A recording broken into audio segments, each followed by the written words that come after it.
मध्य प्रदेश सरकार ने चना खरीद के मानकों में छूट देने का ऐलान किया है। अब चने में 2% तक तिवड़ा पाए जाने पर भी इसकी न्यूनतम समर्थन मूल्य पर खरीदी की जाएगी। दरअसल राज्य में चने की खरीद सहकारी संस्था नेफेड करती है और इससे इस साल तिवड़ा को मिलने वाली छूट को हटा दिया गया था। इससे किसानों के लिए फसल बेचना मुश्किल हो गया था। बीते दिनों हमने ये खबर प्रमुखता से दिखाई भी थी कि मानकों में ऐसे बदलाव से किस तरह से चना खरीद के अपने लक्ष्य से सरकार पीछे चल रही है। इसके अलावा किसानों को ऐसे वक्त में चने की सफाई करानी पड़ रही है जब कोरोना संकट और मजदूरों की किल्लत दोनों मौजूद हैं। मध्य प्रदेश में गेहूं बेचने के लिए आने वाले किसानों की मौत होने का सिलसिला जारी है। देवास जिले में 2 दिनों से गेहूं बेचने के लिए इंतजार कर रहे किसान जयराम मंडलोई की रविवार रात को हार्ट अटैक से मौत हो गई। इससे पहले 25 मई को आगर मालवा के एक किसान की हार्ट अटैक से मौत हो गई थी। ये किसान 6 दिनों से अपना गेहूं बेचने के लिए इंतजार कर रहा था। किसानों की इस तरह की मौतों के लिए खरीद केंद्रों पर लापरवाही को बड़ी वजह बताया जा रहा है। खरीद क्षमता से कई ज्यादा किसानों को मैसेज भेज दिए जाते हैं। इससे खरीद केंद्रों पर भीड़ हो जाती है और किसानों को कई दिनों तक तेज धूप में इंतजार करना पड़ता है। 30 को लगे, 31 को लगे, तब भी नहीं बिका और अब भी पड़ी हुई है। अच्छा, अभी भी नहीं बिका आपका? अभी भी नहीं बिका। आप किसकी लापरवाही मानते हो आप? सर जी, ये तो लापरवाही क्या है, वो वहाँ भीड़ देखो तो अनाप शनाप, अब किसकी क्या आप गलती बताएं। अब ये व्यवस्था में थोड़ी कुछ ऐसी रही कि टोकन नंबर अगर मिलते रहे तो आदमी कोई परेशान नहीं होता। तो आपको टोकन नंबर नहीं मिले थे? टोकन नंबर नहीं मिला, ऐसे ही मैं गया वो आया ना, ऐसा चलता रहा वहाँ। 5-5, 6-6 दिन से जो है किसान उपार्जन केंद्रों के बाहर कतारबद्ध खड़े हुए हैं। नहीं, कोई सुनवाई नहीं होती। एक्चुअली उसमें 2-3 कारण भी रहे, क्योंकि जो पहले जो कोरोना के समय जब लॉकडाउन था उसके पहले मैसेज चले गए थे तो वो किसान को फिर वो रिशेड्यूल करना पड़ा। कई बार किसान भी जिस दिन उनको नियत तारीख होती है उस समय कहीं वो नहीं आते हैं। और मध्य प्रदेश के जो खरीद केंद्र हैं उनमें जिस तरह की बदइंतजामी है उस पर और ज्यादा बातचीत करते हैं। हमारे साथ किसान नेता राहुल राज मध्य प्रदेश से जुड़ गए हैं। राहुल राज जी, स्वागत है आपका किसान बुलेटिन में। सबसे पहले ये बताएं कि दिनों दिन हो गए किसान इंतजार कर रहे हैं। ट्रैक्टर ट्रॉलियों की हमने लंबी लंबी लाइनें देखी हैं। बारदाने की बात कर लीजिए, चने में तिवड़ा की अवशेष की बात कर लीजिए, इन सब चीजों को लेकर किसान बहुत ज्यादा परेशान हैं। क्या है स्थिति ग्राउंड पर? देखिए अनिका जी, जहां तक गेहूं उपार्जन का सवाल है और चने के उपार्जन का सवाल है, मध्य प्रदेश का किसान बेतहाशा परेशान हो रहा है। यहाँ बारदाने की बहुत कमी है। पिछले 20 से 25 दिनों से किसान अपने नंबर आने के बावजूद भी 8-8 दिन, 10-10 दिन जब भी उनका मैसेज आता है तब सेकंड लाइन लगा के खड़े रहते हैं। और चने में 1% भी तिवड़ा अमान्य करते हुए बार बार किसानों को लौटाया जाता है कि आप सफाई करा के आइए। वो जैसे तैसे मजदूर लगा के सफाई कराते हैं, फिर उनको लौटा दिया जाता है।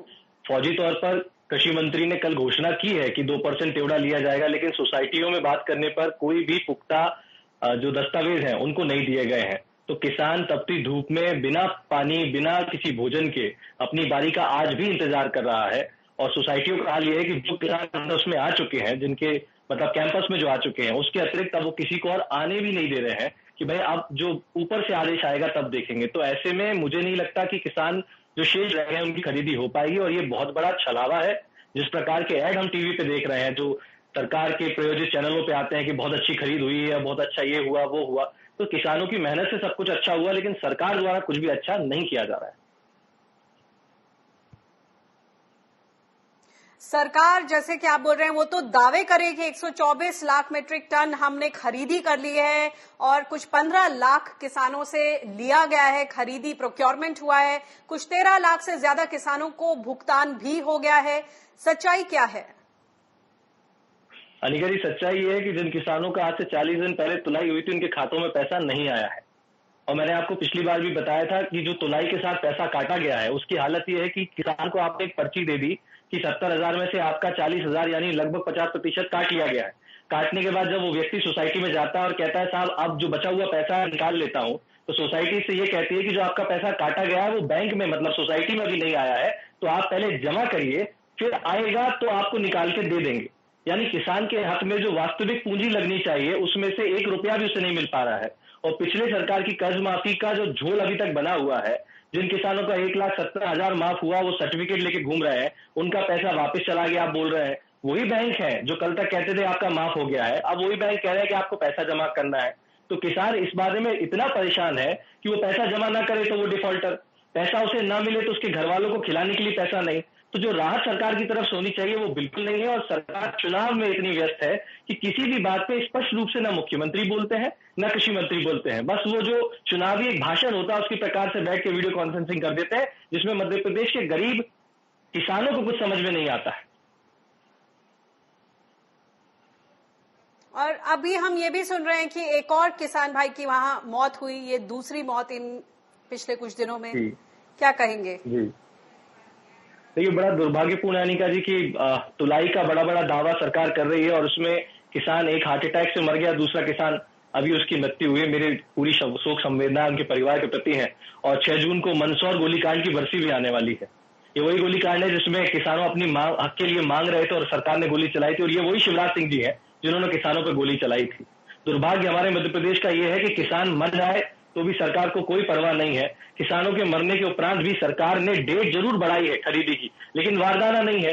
अब वास्तविक स्थिति में अगर आप जाके देखें तो स्टेशन पर जब वारदाना है ही नहीं तो किसान तो धूप में खड़ा रहेगा। और ऐसी परेशानी महामारी की चल रही है अनिका जी, इसमें सोशल डिस्टेंसिंग जैसा किसानों के लिए कुछ नहीं रह गया है। यानी साफ है कि सरकार चाहती है किसान जिए मरे वो अपने हाल पे है, सरकार को किसान की कोई परवाह नहीं। ये हाल ही में सरकार ने खासतौर से मध्य प्रदेश में मंडियों का प्राइवेटाइजेशन किया है, और सीआईआई के साथ जो बातचीत की प्रधानमंत्री ने उसमें भी एक बार फिर से इस बात को दोहराया गया कि जो किसान हैं वो कहीं भी जाके अपनी फसल बेच सकते हैं। इस तरह के इंतजाम किए जा रहे हैं। एग्री बिजनेस वेंचर्स, इसको बढ़ावा मिलेगा। आपको क्या लगता है कि जो निजीकरण है मंडियों के लिए, संक्षिप्त में बताइएगा कि ये कितना कारगर, कितना लाभदायक सिद्ध होगा किसानों के लिए?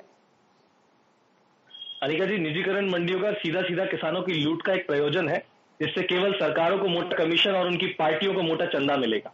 क्योंकि आज जब बहुत कम व्यापारी हैं, सरकारी खरीद के अतिरिक्त कहीं भी समर्थन मूल्य पे खरीदी की सुनिश्चितता नहीं है। अन्यथा अगर ऐसा होता तो तपती धूप में मध्य प्रदेश का किसान लाइन लगा के समर्थन मूल्य के खरीदी केंद्रों पे नहीं लगता। आज जब समर्थन मूल्य के खरीदी केंद्र पे देरी होती है तो समर्थन मूल्य केंद्र वाला कह देता है ज्यादा जल्दी है, आपको आग लगी तो बाहर जाके तुलवा लीजिए। यानी आज जब व्यापारियों से हमारे समर्थन मूल्य की सुनिश्चितता नहीं है, तो मैं जानना चाहता हूं आपके माध्यम से कि जब प्राइवेटाइजेशन हो जाएगा, कॉर्पोरेट इसमें उतर आएगा, बड़े बड़े लोग अपना पूंजी इसमें फंसा देंगे, तब क्या सरकार किस प्रकार से किसान की हर फसल का समर्थन मूल्य पर खरीदी सुनिश्चित कर पाएगी? और मैं आपकी जानकारी के लिए अनिका जी बता दूं, मध्य प्रदेश में वैसे ही 1972 का मंडी एक्ट है, जिसमें आर्टिकल 36A ये कहता है कि समर्थन मूल्य से नीचे खरीदी करने पर संबंधित जो मंडी का कर्मचारी है और व्यापारी के विरुद्ध FIR दर्ज की जाए। बेहतर होता अगर सरकार इसके अनुपालन के लिए विशेष अधिकार लाके कोई कानून लाती कि इसका पालन होगा, लेकिन सरकार ने इसके विपरीत किसानों की लूट के लिए एक नया जो मार्ग है वो सीधे सीधे खोल दिया है। जी, बहुत बहुत शुक्रिया इस बातचीत के लिए।